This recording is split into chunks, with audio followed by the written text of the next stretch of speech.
Ever heard a band described as too big for small venues, but too weird for arenas? Yeah. Get ready to dive deep into Modest Mouse. They really are something else. The band that defied, like, genres and expectations to become indie rock legends, really. We're unpacking their biography today, and trust me, their journey, like their music, is anything but predictable. Well, and what's so fascinating is how their story starts. It's not some, like, grungy punk club basement. Right. It's a shed. Oh, wow. Yeah, a shed in the Pacific Northwest, next to a trailer, to be exact. Really? That's where the seeds of Modest Mouse were sown. Talk about humble beginnings, right? Makes you wonder if those close quarters influenced their sound, which, by the way, critics have described as taut and elliptical. Yeah. Not exactly your radio-friendly adjectives. Definitely not your top 40 vocabulary. No. Taut, in this case, refers to their tight, controlled sound, often driven by intricate guitar work and a driving rhythm section. Think less sprawling jam session and more like a coiled spring ready to release energy. Okay, yeah, I'm getting that. But elliptical sounds like something out of geometry class, honestly. Well, in a way, it is. Elliptical speaks to how their music doesn't follow a straight line. Interesting. It's full of unexpected turns, sudden shifts in tempo or mood. It keeps you guessing. Yeah. Like a journey with a constantly changing landscape. Like their music is taking you on a road trip. And not always on paved roads, either. Right. And speaking of journeys, the biography mentions lead singer and songwriter Isaac Brock having a nomadic childhood. Right. Could that have shaped their restless, ever-evolving sound? Yeah, that connection kind of jumps out at you. This isn't just some catchy bio detail. You can hear that sense of movement, of always being on the move in their music. Absolutely. Listen to a song like Dramamine, for example. The lyrics directly address themes of travel and displacement. We'll drive that car until it breaks down. It's almost like a sonic representation of Brock's early life. And that restlessness isn't just lyrical. It's baked into how the music itself unfolds. Take the world at large, you've got these driving drums, then it opens up into this almost dreamy soundscape, then bam, back to that urgency again. Exactly. It's like the song itself is always on the move. It's never settling in one place for too long. Right. And that, in many ways, becomes the signature Modest Mouse sound. Speaking of defying expectations, their career path is just as unconventional as their music. They go from this shed in Washington to signing with a major label. Epic Records. Yeah. That's a serious jump. It is. And you have to wonder about the internal pressures that come with that kind of success. They were thrust onto a much bigger stage, and their music, particularly after the album Good News for People Who Love Bad News, started reaching a whole new audience. Right. Float On. That song was everywhere. It became an anthem. And it earned them a platinum album. But that level of success can be a double-edged sword for a band with such a unique vision. Right. It often creates tension between artistic integrity and commercial expectations. So what happens? They go full indie rebel and start their own label. Glacial Pace. Talk about power move. It definitely suggests a desire to reclaim control, to follow their own artistic compass, even if it meant stepping back from the glare of the mainstream spotlight. But it wasn't just the business side of things that saw shakeups. Modest Mouse is known for having a bit of a revolving door when it comes to band members. Yeah. We're talking tons of musicians coming and going throughout their career. Yeah, that revolving door policy definitely adds another layer of intrigue to their story. And it makes you wonder, how did this constant flux influence their sound? Was it a source of creative friction or a catalyst for innovation? Let's explore that further. It's like trying to solve a musical puzzle, right? You've got all these different pieces, they're coming, they're going. But somehow, Modest Mouse, they managed to create this cohesive sound, but it's always evolving. Yeah, it speaks to the, I think, core songwriting talent of Isaac Brock. He seems to have really been the anchor throughout all these changes, the driving force that held the Modest Mouse ship steady, even as the crew shifted around him. Yeah, and what a crew it was. We've got to talk about Johnny Marr joining the band for a while. We're talking about the guitarist from the Smiths here. Oh, yeah. That's like indie rock royalty. It's huge. Talk about a collision of styles. You've got Marr, known for his melodic, jangly guitar work, blending with Modest Mouse's raw energy. Yeah. I mean, it was so fascinating to see how those different approaches sort of interacted in the studio and on stage. And it's not just Marr. The biography mentions Tom Peloso, who played upright bass and fiddle in a bluegrass band before joining Modest Mouse.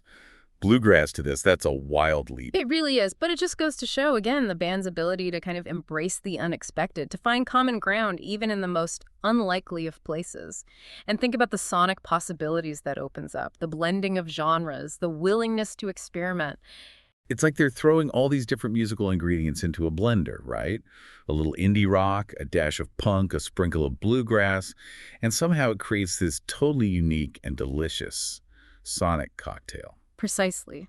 And that adventurous spirit, that refusal to be pigeonholed, that might be one of the reasons why Modest Mouse managed to connect with such a diverse audience. They weren't afraid to color outside the lines, you know? And they certainly weren't afraid to tackle some pretty dark and complex themes in their music. I mean, the song title, "The Good Times Are Killing Me," alone suggests there's a lot going on beneath the surface. No doubt. And the biography touches on some of those struggles, particularly Isaac Brock's battle with substance abuse and an incident where he got his jaw broken in a fight. Yeah, not exactly lighthearted stuff. It makes you wonder how those experiences found their way into their music. Was it a form of catharsis?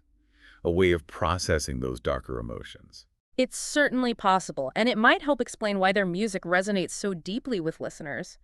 There's a rawness, a vulnerability there that's both compelling and relatable.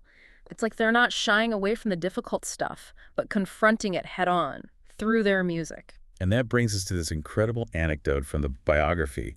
They're mentioned in a Supreme Court case. A Supreme Court case. Who would have thought? Right.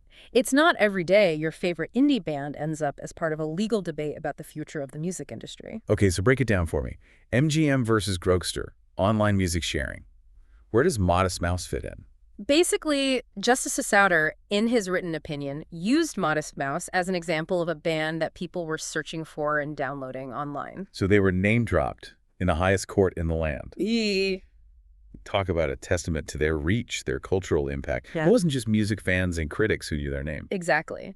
And it speaks to a larger conversation about how technology was changing the way people consume and share music. Right. Modest Mouse, intentionally or not, became part of that narrative. They were on the front lines of that shift. From a shed in Washington to the Supreme Court, you really can't make this stuff up. And it makes you wonder, what is it about Modest Mouse that allowed them to break through in such a significant way? What is it about their music that continues to resonate with listeners all these years later? It's like they cracked the code or something, you know. They managed to achieve like critical acclaim and mainstream recognition, but they never compromised their artistic vision. Yeah. You know.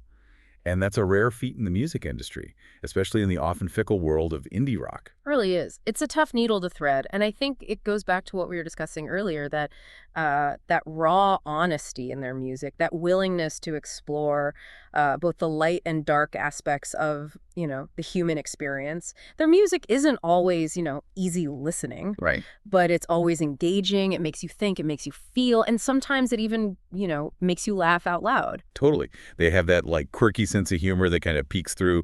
Even in their more serious songs, it's like they're in on the joke, which makes you, the listener, feel like you're in on it too. Yeah, totally. And that actually brings me to something I find particularly interesting about Modest Mouse, and that's, well, their name. Okay. The biography mentions that it comes from a Virginia Woolf short story, The Mark on the Wall. Specifically, this one line that talks about modest mouse-colored people. Wait, seriously? Yeah. Modest Mouse, the band that's known for their explosive energy and these like huge, expansive soundscapes, got their name from Virginia Woolf. That feels, I don't know, unexpected, to say the least. Right. And it's just, I don't know, it's like they took that phrase, that idea of being small and insignificant, and just completely flipped it on its head. It's almost a statement of defiance. We might be modest, mouse-colored people, but we're going to make music that's anything but. And they certainly did. They proved that you don't have to, like, fit into a box. You don't have to follow the rules to make music that matters. In fact, sometimes it's, the weirdos, the outliers, who end up having the most profound impact. Without a doubt. Modest Mouse's story is a testament to the power of authenticity, of following your own creative compass, even when it leads you down unconventional paths, Yeah. And I think that's ultimately what resonates so deeply with listeners, that sense that they're doing things their own way on their own terms. So for anyone listening who's just starting their own Modest Mouse journey, where should they begin? What do you think? Well, I always recommend starting at the beginning. Their early albums, like, this is a long drive for someone with nothing to think about. It They is. have a really raw energy and urgency it's incredibly captivating. But honestly, you can't go wrong exploring their discography, really. Each album is a journey in itself. Yeah. And don't be afraid to, dig a little deeper, right? Explore those lyrical connections. Check out their influences. Maybe even, give that Virginia Woolf story a read. Yeah, You yeah. never know what other hidden gems you might uncover. Exactly. That's the beauty of music, of art in general. It's like a gateway to a whole world of discovery. Mhm.